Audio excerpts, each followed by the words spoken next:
है जिंदगी गले लगा ले, है जिंदगी गले लगा ले. संस्थेमध्ये मुलं कशी येतात आपल्या? कुठलीही गोष्ट ठरवून दिलेली असते. आपल्याला आज असं वाटलं म्हणून करायचं असं नाही. मग त्याच्यासाठी सरकारने काही नियम केले. तर जे ॲक्ट 2015 प्रमाणे सगळी मुलं संस्थेत येणार ती बालकल्याण समिती मार्फतच. मग ह्यांची फीस वगैरे कोण भरतं? सरकार सगळं बहुतेक मुलांना माफ पण केलं आहे. अडॉप्शन म्हटलं की बाप रे, म्हणजे एवढे प्रोसेस, एवढे पेपर्स, हे सगळं असलंच पाहिजे, हे सगळं नाही. तर मी काय विचार करतो की समजा मला अडॉप्ट पण करायचंय, जाऊ दे ना, सोड कशाला. अडॉप्शनसाठी काय फीस लागते का? हा लागते ना. अडॉप्ट झाल्यानंतर तिथं त्यांच्या घरी गेले, मग तुम्ही त्यांच्या कॉन्टॅक्ट मध्ये असतात का? असतो पटापट ऐका बोला विचार बदला.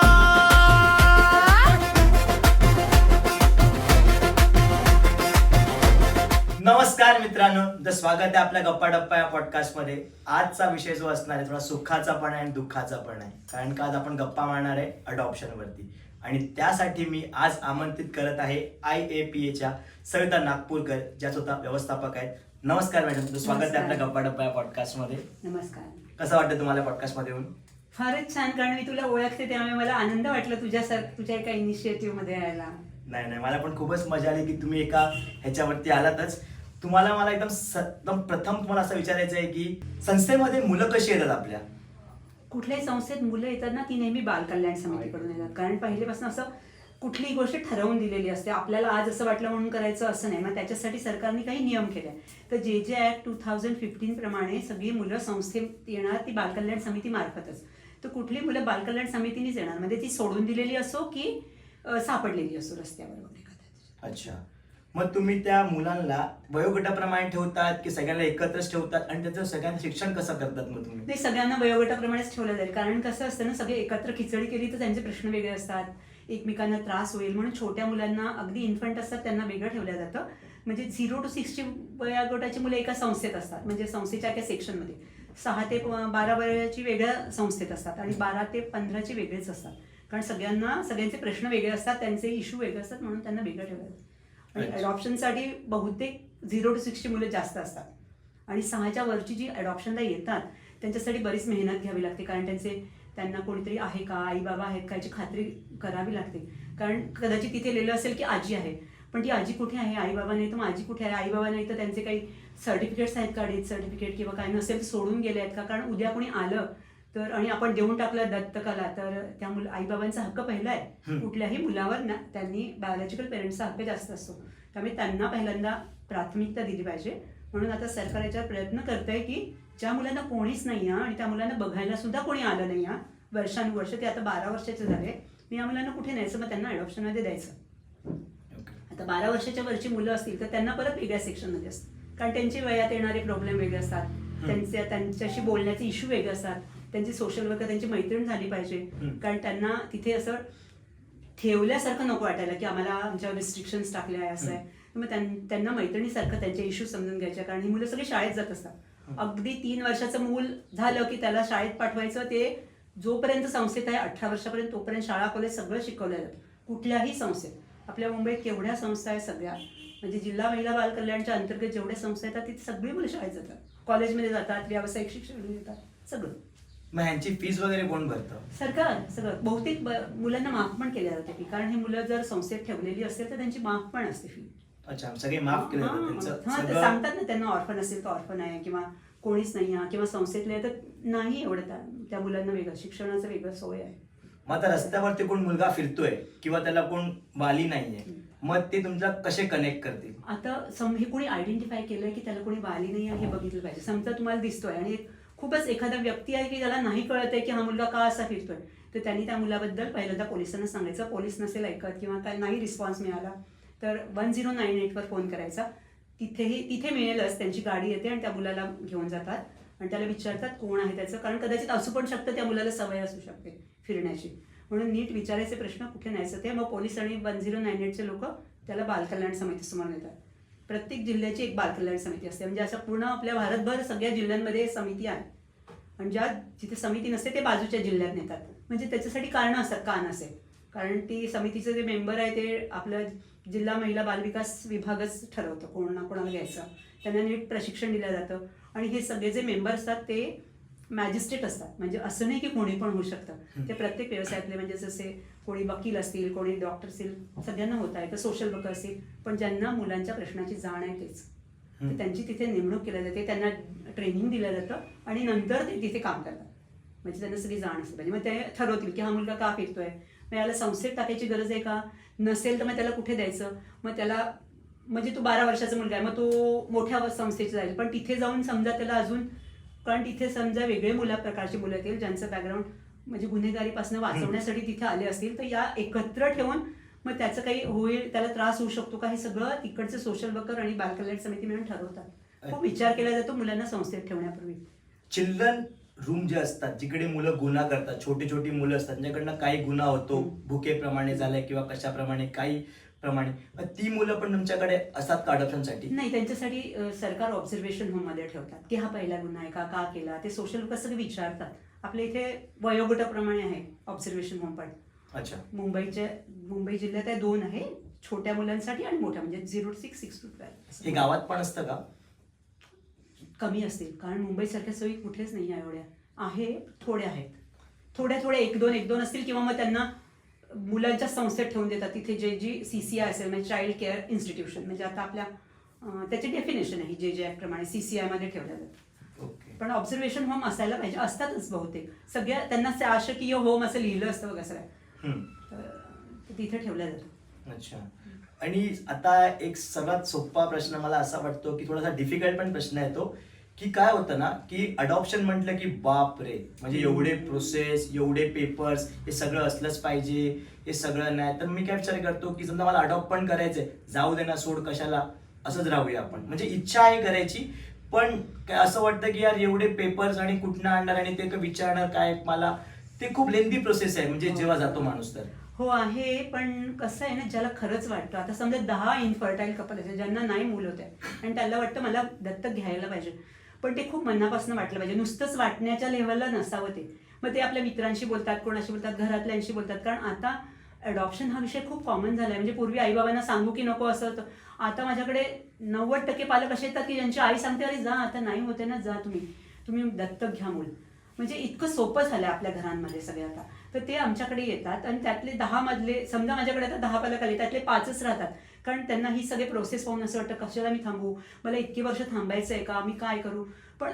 पण जे खरे लिगल वेनी जायचा विचार करतात ते थांबतात. पण ज्यांना असं वाटतं मी शॉर्टकट घेऊ का, मग ते शोधत असतात त्याचे मार्ग की मी कुठून घेऊ. पण मला सगळ्यांना सांगायचं की असे मार्ग शोधू नका, कारण तुम्ही ज्या मुलाला आपल्याकडे दत्तक म्हणून आणणार आहे त्याचा जीवनाचा हा प्रश्न आहे, त्याच्याच बद्दलचा आहे, हा तुमचा जीवनाचा नाही, हा मुलाचा जीवनाचा आहे. कारण तुम्ही मुलाला आपल्या जीवनात तुम्ही ठरवताय आणायचंय म्हणून, तर त्याच्याशी खोटं नका बोलू. त्याला खरं सांगा की मी तुला दत्तक घेतलं आहे आणि मी तुला आणतोय. मग चांगलं काम करताय तर मग ते गैरमार्गाने कशाला करायचं. मग गो टू द एजन्सी. किती एजन्सी आहे, तुम्ही ब्राउज केलं तर तुमच्या घराजवळची सगळ्यात एजन्सी मिळेल. काराच्या वेबसाईटवर जा, karawcd.gov.in नावाची वेबसाईट आहे, त्या वेबसाईटवर जा, तिथे रजिस्टर करा. पण रजिस्टर करण्यापूर्वी अभ्यास करा, काय काय लिहिलं आहे ते नीट वाचा, लिहून घ्या पेपर, मला काय पाहिजे ते स्कॅन करून आपल्या कम्प्युटरमध्ये रेडी ठेवा. मग दुसऱ्या वेळेला दोघं नवरा बायकोनी दोघांनी बसायचं, कारण हे तुमच्या दोघांचं काम आहे, एकाचं नाही आहे की तू करून घे, मी ऑफिसला जातो की मी आता रात्रीची माझी ड्युटी आहे, तू कर दुपारी, असं नाही. दोघं जण एखाद्या संडेला बसा, सुट्टीच्या दिवशी नीट वाचा, सगळे पेपर अपलोड करा, तुमच्या घरापाशी जी एजन्सी आहे ती निवडा आणि तिथे जा. हे सगळ्यात म्हणजे अभ्यास केल्याशिवाय कुठलंही काम करू नका, म्हणजे तुम्हाला कळेल की तुमची जबाबदारी काय, मग असं वाटणार नाही की हे काम त्रासदायक आहे. तुम्ही सांगितलं एवढं लॉंग प्रोसेस का लागतो. हां बघा, आता काय झालं माहिती का, कारातनी आता जो मध्ये पब्लिश केली होती फिगर नोव्हेंबरमध्ये, त्याच्यात असं दिसलं की आपल्याकडे 30,000 किंवा 40,000च्या आसपास अप्लिकेशन आहे त्यांच्याकडे पेंडिंग, आणि मुलं फक्त 2-2.5 आहे. कारण जरी तू म्हणतो की रस्त्यावर मला मूल दिसलं तरी ते सगळे अडॉप्शनसाठी नसतात. ते मुलं कदाचित त्यांचे आईबाबा कोणीतरी असतात किंवा संस्था पण अगदीच मुलांनी मोठ्या भरून गेल्या आहेत, पण त्यांचे कोणी ना कोणी घरी असतात, तर त्यांना सगळे मुलं अडॉप्शनमध्ये नाही आहेत. मग हे अडॉप्शनमध्ये न आलेली मुलं कोणची आहेत, जी आईबाबा नाही, ज्यांच्या आईबाबांनी सोडून दिलंय कायमचं, म्हणजे एक तर त्यागपत्र म्हणतात ते देऊन, किंवा जी म्हणजे हरवले सापडले म्हणतात ना, तशी मुलं आहेत. आणि पोलिसांनी प्रयत्न करून पण ती सापडत नाही आहे त्यांच्या आईबाबा, आणि सगळं करून झालंय आणि ती संस्थेतच राहत आहेत. मग संस्थेच्या सोशल वर्करचं असं काम असतं की त्यांना बालकल्याण समितीसमोर आठवण करून द्यायची, म्हणजे असतेच, नाही द्यावी लागत. की हे मूल दत्तकासाठी द्यायचं कसं. मग ते पब्लिश करतात त्यांचे फोटो. आपण पाहतो ना आपल्या इथल्या लिडिंग न्यूजपेपरमध्ये, आपण यांच्या आईबाबांना पाहिलं का या मुलाला इथे सोडून दिलं होतं, कोणी असेल तर क्लेमंट या. ते कोणीच आले नाही तर त्या मुलाला 1 महिन्यानी पोलीस पाहतात. मग त्याचा एक फायनल रिपोर्ट तयार करतात, त्याला एक फायनल रिपोर्टच म्हणतात. तो बालकल्याण समितीसमोर देतात संस्थेच्या वतीने. आणि मग त्या मुलाला फ्री फॉर अडॉप्शन नावाची खूप महत्त्वाची संज्ञा आहे, ती झाली कीच मूल दत्तक जातं. मग हे अबॅन्डन, सोडून दिलेले, सापडलेले सगळे मुलं किंवा दिलेले आईबाबांनी ते सगळे मुलं दत्तकात जाऊ शकतात. ही नंबर खूप छोटा आहे. आता सरकार पण प्रयत्न करत आहे की जे मुलं मोठी आहे ना 6 ते 12 वयोगटातली किंवा 12च्या आपण म्हणतो मोठी मुलं राहत आहेत 15 वयोगटात, मग त्या मुलांना पण अडॉप्शनच्या पूलमध्ये आणायचं. त्यांचे कोणी नसतील तर त्यांचे घर शोधायचं, काय ॲड्रेस दिला होता आजीनी किंवा बाबांनी, मग तिथे जायचं, मग पोलिसांना सांगायचं, सगळे प्रयत्न करायचे. नाही मिळालं तर मग एक पर्टिक्युलर टाइम झालं की परत फोटो द्यायचा, परत ती वेल सेड अँड डन प्रोसेस आहे, ती सगळी करायची आणि मुलाला दत्तक द्यायचं. तर असं एक 10 वर्षाची मुलगी आत्ताच दत्तक दिल्या गेली आमच्या फॅमिलीकडे. आम्हाला खूप छान वाटलं, पण त्याच्यासाठी त्या कुटुंबाने खूप मेहनत घेतली. म्हणजे त्यांना जे सांगितलं, आम्ही संस्था म्हणून सांगायला पाहिजे ना की तुमची काय जबाबदारी आहे. जेव्हा तुमच्या घरात एक 12 वर्षाचं 15 वर्षाचं मुलं आहे आणि तुम्ही एका मुलीला परत आणताय आपल्या घरात दत्तक म्हणून, तर त्या दोघांचं बहीण भावाचं नातं निर्माण होणं, तुमचं आई बाबा आणि मुलाचं नातं निर्माण होणं किती महत्त्वाचं आहे. तर ह्या सगळ्यासाठी जे काउन्सिलिंग लागतं ते माझी संस्था देते. आमच्या इथे सेंटर आहे काउन्सिलिंगचं. दर बुधवारी आमची सायकोथेरपिस्ट येते.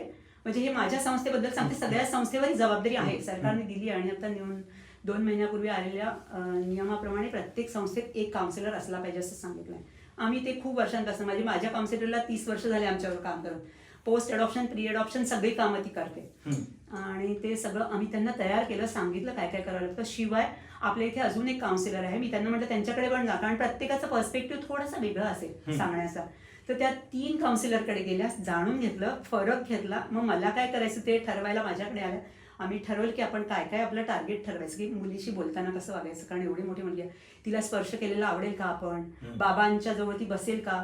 खूप गोष्टी असतात, आपण इतकं सोपं नाही या मुलांना, मुलगा किंवा मुलगी कोणालाही हात लावणं किंवा त्यांच्याशी बोलणं, कारण ते बरोबर नाही आहे. त्या मुलाचा तो काय म्हणतात मान ठेवला पाहिजे, रिस्पेक्ट आहे. तर ते कसं करायचं या सगळ्या परीक्षांमधनं ते फॅमिली गेली, आई बाबा, आणि नंतर त्या मुलीने त्यांना स्वीकारलं आहे, त्यांनी तिला स्वीकारलं, त्यांच्या मुलांनी पण केलं. आणि ते they are a very good family. 2 महिने झाले आणि त्यांचं लिगलायझेशन पण झालं. सो वी होप की असंच पुढे राहील, तर मग ते सेटल होतील फॅमिली म्हणून. छान छान.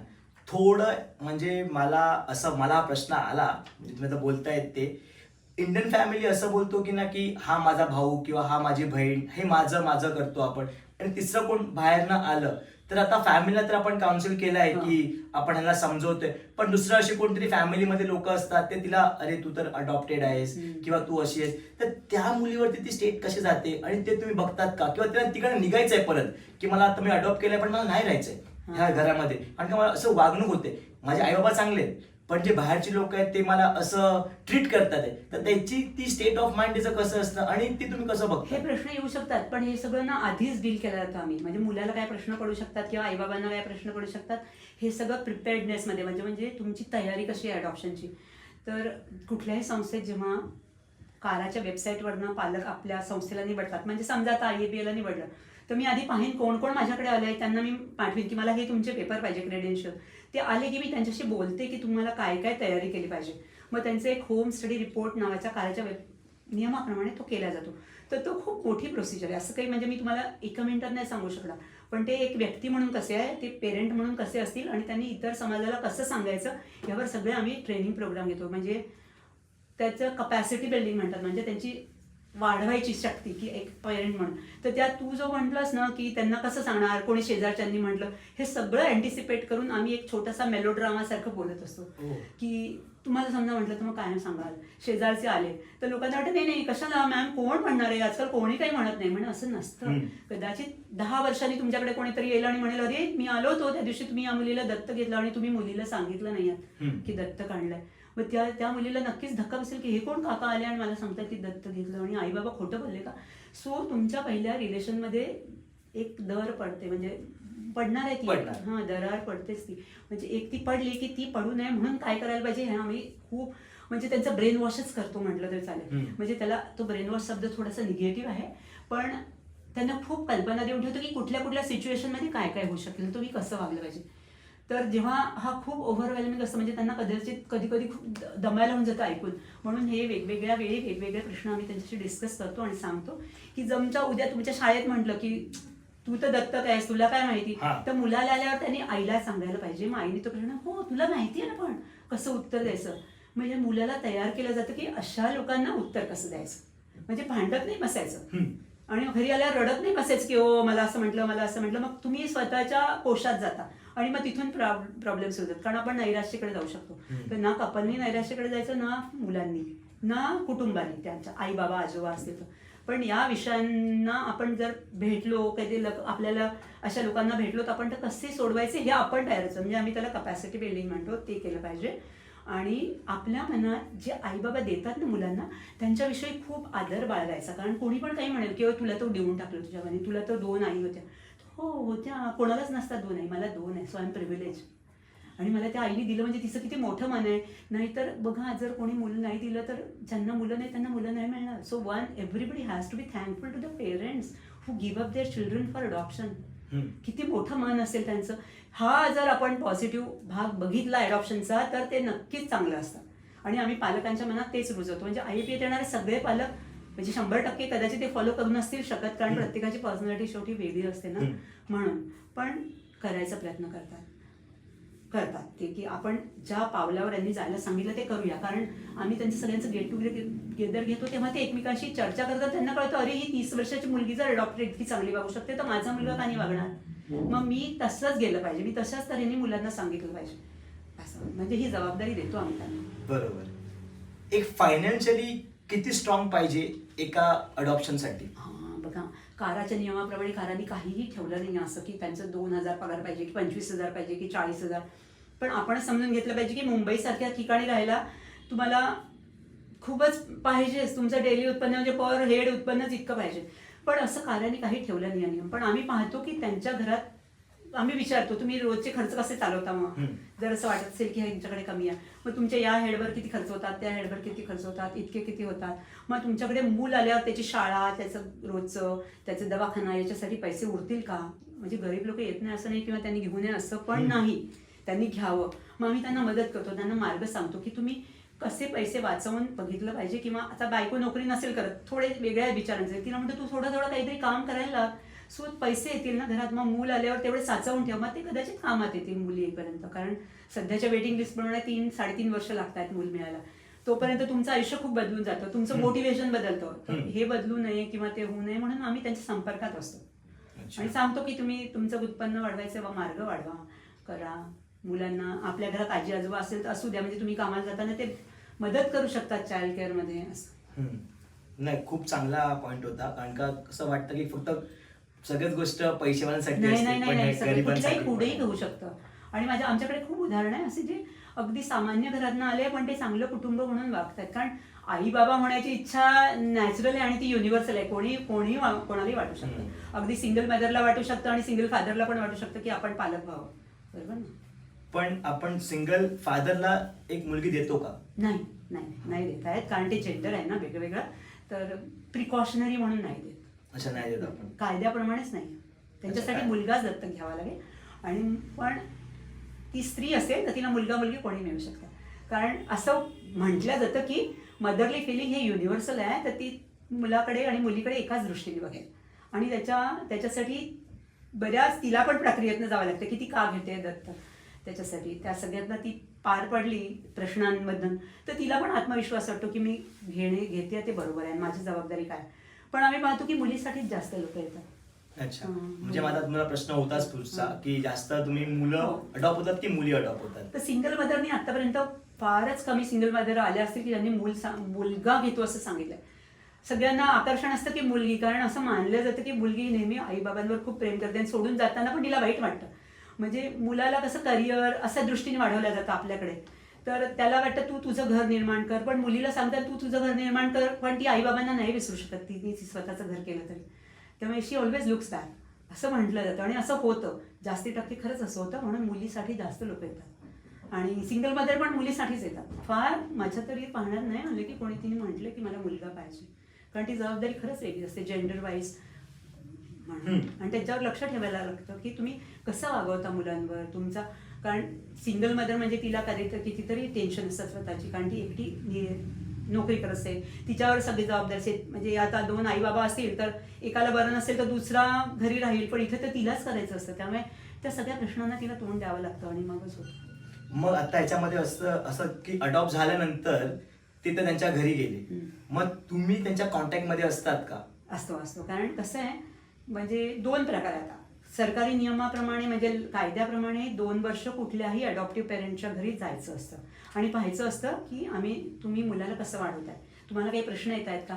म्हणजे ते वाईटच वागवत असतील असं म्हणून नाही जायचं, ते कसं वागवत आहेत, त्यांना काही मदत हवी आहे का, म्हणजे पेरेंटल गायडन्स पाहिजे का, की मुलाला कसं वाढवायचं ते माहिती नाही, 2 वर्षाच्या मुलाचे प्रश्न कसे सोडवायचे. कारण 0 to 2 म्हटलं तर मोठं आहे ते, तर कदाचित 1.5 वर्षाचं मूल पण एखाद्या पालकाकडे येईल तर त्याला माहिती नाही 1.5 वर्षाच्या मुलाला कसं वाटतं. त्यांनी वाचून ठेवलंय की मी 6 महिन्याच्या मुलाला कसं होऊ, आणि अचानक त्यांच्याकडे काराचा नियमाप्रमाणे 1.5 वर्षाचं मुलाला. 1.5 वर्षाचं मुलं आईबाबांना ओळखतं, सगळ्यांना ओळखतं, त्याला थोडी भाषेची पण ओळख असते. मग त्याच्याशी कसा संवाद साधायचा. तो हिंदी बोलणार असेल आणि मराठी कुटुंब असेल, किंवा मराठी बोलणारा मुलगा हिंदी कुटुंबात आला तर कसं. आणि त्या मुलांनी, संस्थेत राहणाऱ्या मुलांनी कधी मेल फिगर पाहिलेली नसते, त्यांना कटिंग केलेलं पुरुष माहिती नसतो, शर्ट पॅन्ट घालणारी व्यक्ती कोण असते माहिती असतं. मग अशा वेळेला हा बाबा म्हणून गेला आणि त्यांनी धरलं आणि मी आता माझ्या मुलाला जवळ घेतो म्हटलं तर मूल ढकलून दिला ते, कारण त्यांना तशा स्पर्शांची सवय नसते. त्यामुळे सगळ्यात पहिलं असतो मायेचा जरी स्पर्श असेल तरी तो कोणी करायचा. संस्थेतल्या मुलांना थोडंसं याचं गायडन्स आम्ही देतो त्यांना आणि सांगतो की कसं वागायचं. की मुलांना पहिले विचारायचं त्यांची मित्रमंडळी कोण आहे, कारण त्यांचं पहिलं प्रेम मित्रमंडळीच असणार ना, तुम्ही नाही आहे त्यांच्या आयुष्यात अजून. किंवा तिथली दीदी असेल तर ती दीदी सांगेल तुझे आई बाबा आज येणार आहे. मग त्या सगळ्या प्रश्नांना पुढे जाऊन कपलला खरंच एक्सरसाइज करायला लागते. इमोशनल खूप डान्सच असतो हा एक प्रकारचा, की एवढं काय करायचं, मी असं करीन तसं करीन तसं करीन, आणि ते सगळं करून त्या मुलासमोर जायचं. एक छोटीशी परीक्षा देतात ते लोक त्याचं मन जिंकण्यासाठी. नाही, जेव्हा तुम्ही त्यांच्या घरी जातात तर ते सगळं चांगलंच वागणं, म्हणजे गुडी गुडी बोलतो ना आपण, की असं होतं का. हो, असू शकतं. त्यांना मुलाला मारत पण असतील, पण तू तुम्हाला मुलगा सांगतो का? नाही, मारत नाही, एवढ्या छोट्या मुलांना मारायचं नाही, कारण मारत नाही, कारण आम्ही ना त्यांच्याशी बोलतो. त्यामुळे बोलण्यावरनं ती व्यक्ती कशी आहे, तिची मेंटॅलिटी कशी आहे, तो कुठल्या दिशेपर्यंत जाऊ शकतो हे पण. आणि जे मी मागे सांगितलं की HSR मध्ये आम्ही विचारतो, तर त्यांना आम्ही ते पण विचारतो की तुम्ही तुमच्या शिस्तीबद्दलचं काय म्हणणं आहे, की मुलांना मारलं पाहिजे का, केव्हा शिस्त लावायची, कशी लावायची, तुमच्या अपेक्षा काय असतील. कारण मग ते सगळं ते रिफ्लेक्ट होतं बोलण्यात, आणि आम्हाला कळतं की कोणी खोटं बोलत असेल तर त्याला कसं डील करायचं. आणि नंतर जेव्हा परत घरी जातो तर असं सांगितलं की हो आता मी सांगणार आहे त्याला की माझा मुलगा दत्तक आणलाय, आणि कळतंय की आतमध्ये काहीतरी वेगळं इकडे. तर जे लोक जातात ना ते मला सांगतात की नाही मॅडम, त्यांना काहीतरी वेगळंच वाटलं, मला ते कदाचित सांगणार नाही की काय. सो आम्ही कन्फ्रंट नाही करत, पण जेव्हा त्यांच्याशी परत बोलतो ना एक नॉन फॉर्मल वेळी, तर सांगतो काय सांगणार आहेत का, कोणी खोटं नाही, पटकन खोटं नाही येत कोणाच्या तोंडात ना, ते खरंच येतं. मग ते सांगते की नाही विचार करतोय, बघूया. मग आम्ही त्यांना बोलवतो वेगवेगळ्या समारंभांना, मग त्या समारंभांना दाखवतो की मुलांना सांगितल्याने काय होतं नाही, कारण त्यांना सगळं विसरून गेले असतील ते मुलं आल्याच्या आनंदात, की आपल्याला काय सांगितलं होतं, काय जेव्हा आपण होम स्टडी केली तेव्हा किती टिप्स दिल्या होत्या, मग आता तर काय काय गरज आहे. पण हे आमच्या वेगवेगळ्या मीटिंगमध्ये आम्ही त्यांना रिएन्फोर्स करतो की नाही ऐका, हे करा हे. तर जोपर्यंत 2 वर्ष तर जातोच, पण त्याच्यानंतर आमचा कंट्रोल नसतो खरं की त्यांनी कसं वागावं, कारण हे प्रत्येक कुटुंबाचं आपलं आहे. पण जे कुटुंब आमच्याशी जोडलेले आहे त्यांना नक्कीच आम्ही मदत करत असतो. आणि आमचा ग्रुप आहे संस्थेचा व्हॉट्सॲपचा, एक प्रतीक्षा म्हणून, जे मुलं दत्तक घेणार आहेत आणि जे झालेले आहेत त्यांच्यासाठी अनमोल नावाचा, की यू आर वेगळीच फॅमिली आहे, तुम्ही अनमोल आहात. तर त्या तिथे एकमेकांना सांगतात, ते सगळे एकमेकांचे मित्रमंडळ असतात, त्यांना म्हणतो तुम्ही तुमचा ग्रुप करा, असं IAPA म्हणून संबंधित राहू नका. आता यू बिकम अ फॅमिली. आपण जसं आपल्या शाळेतल्या मुलांच्या ग्रुपमध्ये असतो, आपल्या कॉलेजच्या मुलींच्या ग्रुपमध्ये असतो, आपले ऑफिसचे मित्र असतात, तसा हे ॲडॉप्शनचा ठेवा. आणि वर्षातनं कधीतरी एकदा भेटा, म्हणजे तुमच्या मुलाला माहिती राहील हो आपल्याला आपल्या संस्थेच्या एक गेट टुगेदरला नेल्या जातं. So there is something different about me कदाचित ॲडॉप्शनचा आहे. आई बाबा आपले आपण जातो एका ग्रुपमध्ये, तिथले सगळे म्हणतात की दत्तक आहे. So I am from that group. आणि मी वेगवेगळ्या वेळी माझ्या आई मला बुक दाखवते, आम्ही एक स्टोरी बुक तयार करायला सांगतो प्रत्येक मुलाच्या लाईफ स्टोरीचं.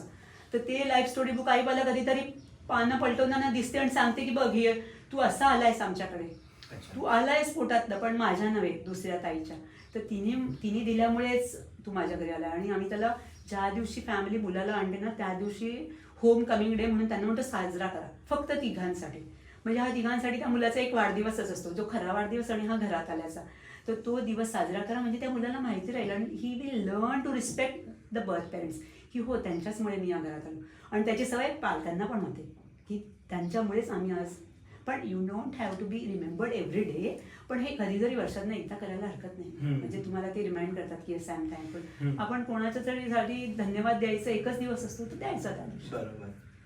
जो आता हे पॉडकास्ट बघताय आपलं अख्खं, आता अशा कुठल्या गावात न बघताय कुठेतरी, त्यांच्याकडे अशी मुलं आहेत किंवा वगैरे, त्यांना तुम्हाला कनेक्ट करायचं तर तुम्हाला कसे कनेक्ट करू शकतात? आधी तर म्हणजे जिथे कुठे हा प्रोग्राम बघतील ना त्यांनी लक्षात ठेवलं की जे अनअटेंडेड मुलं असतात, म्हणजे ज्यांना कोणीच बघत नाही आहे, एकटे फिरतायत, तुम्हाला कळत नाही आहे, कदाचित ते मग वाईट लोकांच्या हाती लागू शकतात, त्यांच्यापासून तुम्हाला वाचवायचं असेल किंवा त्यांच्या हाती आणि तुम्हाला त्यांना आणायचं असेल तर पहिल्यांदा पोलिसला सांगायचं. सगळ्यात पहिले मदत पोलिसांची मागायची. दुसरी गोष्ट, तुम्हाला माहिती असेल तुमच्या जिल्ह्यात की बालकल्याण समिती कुठे, तर त्या समितीकडे जायचं. नाहीतर कुठली रेसिडेन्शियल संस्था आहे तुम्हाला माहिती असेल तिथल्या सोशल वर्करला विचारायचं. हे 3-4 गोष्टी आहेत. किंवा 103 फोनवर फोन करायचा, 1098वर करायचा. ती मुलांसाठीची खूप वर्षांपासूनची हेल्पलाईन आहे.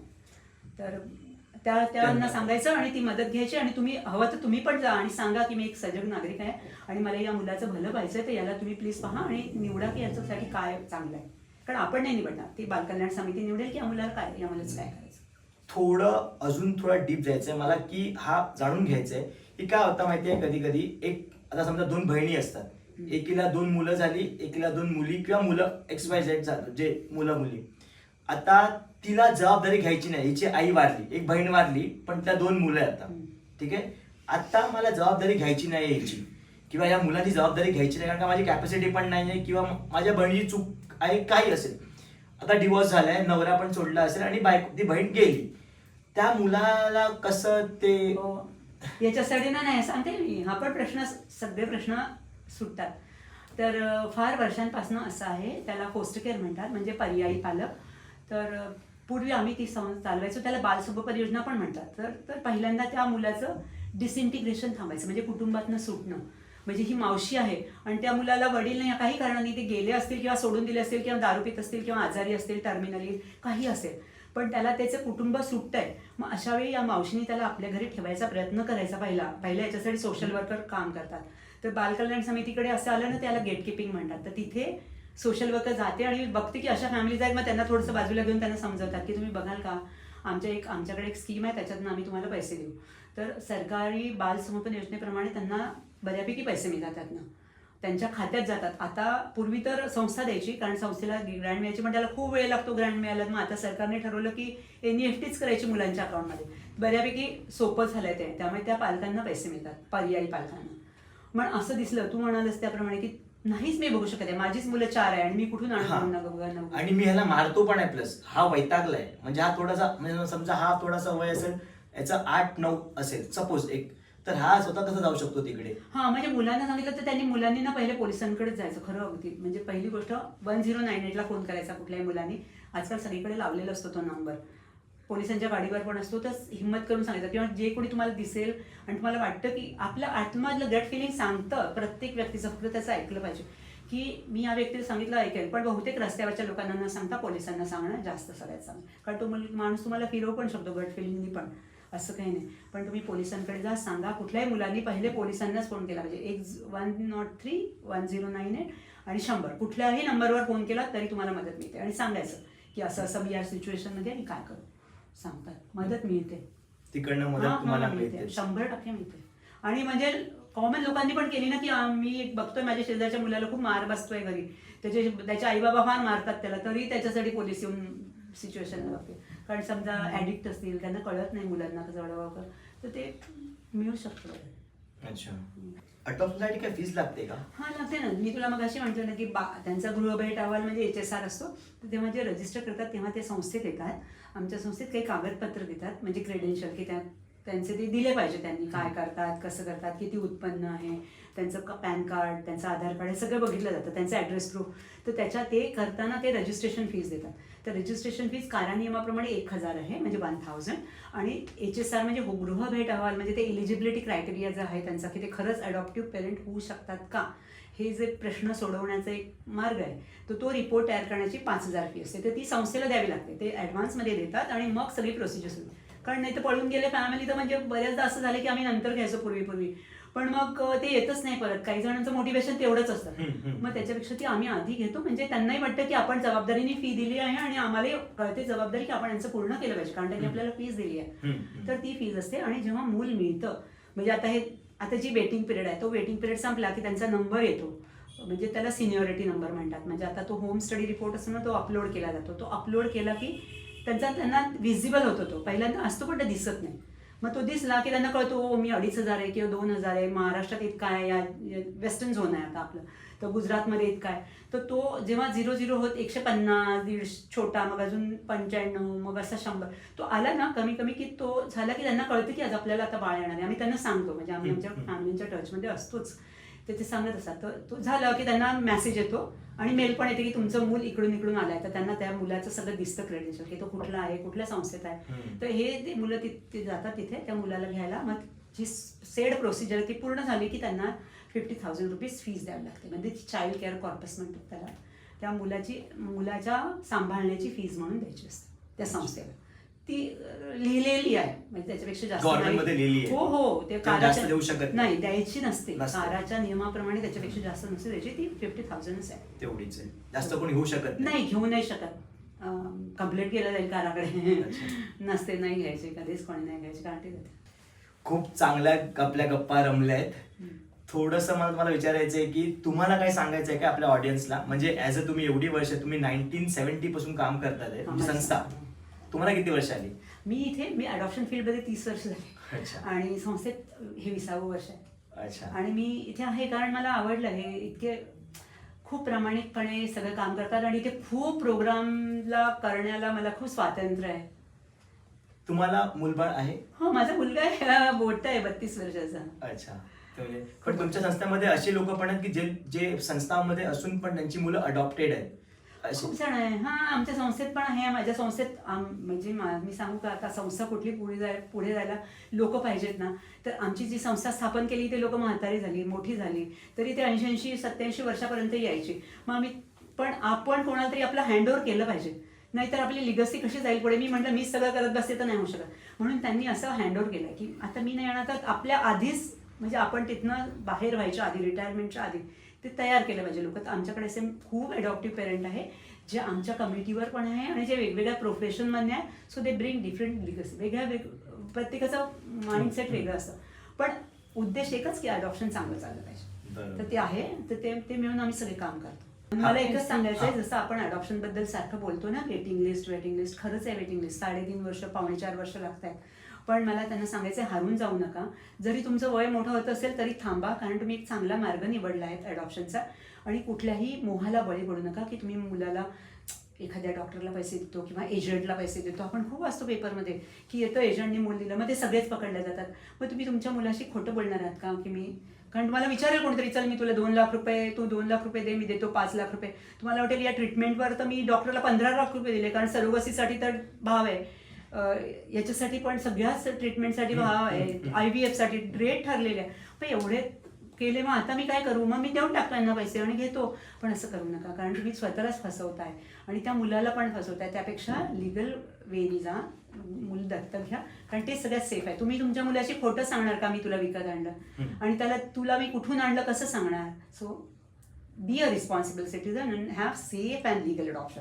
तेच सगळ्यात मोठं आजचं काम आहे की तसंच करा. कारण आता मी असं पाहते की खूप लोक जात आहेत त्या मार्गाला पण नका जाऊ कारण तुम्ही शेवटी स्वतःलाच आन्सरेबल आहात कोणाला सांगण्यापेक्षा. आणि तुम्ही ही तुमच्या आनंदासाठी करताय मग हे कशाला करता. मार्ग चांगला निवडा. छान छान. धन्यवाद मॅडम. तुमचा बहुमूल्य तुम्ही जो मला वेळ दिला आहे त्याच्यासाठी खूप खूप आभार. आणि तुम्हाला कसा वाटला आजचा पॉडकास्ट तुम्ही आम्हाला कमेंट करून सांगा आणि लाईक शेअर सबस्क्राईब करा माझ्या चॅनलला. आणि थँक्यू सो मच मॅडम. धन्यवाद. आणि खरंच लिगल अडॉप्शनला प्रमोट करा. नक्कीच नक्कीच. थँक्यू. जिंदगी गले लगा ले है जिंदगी गले लगा ले.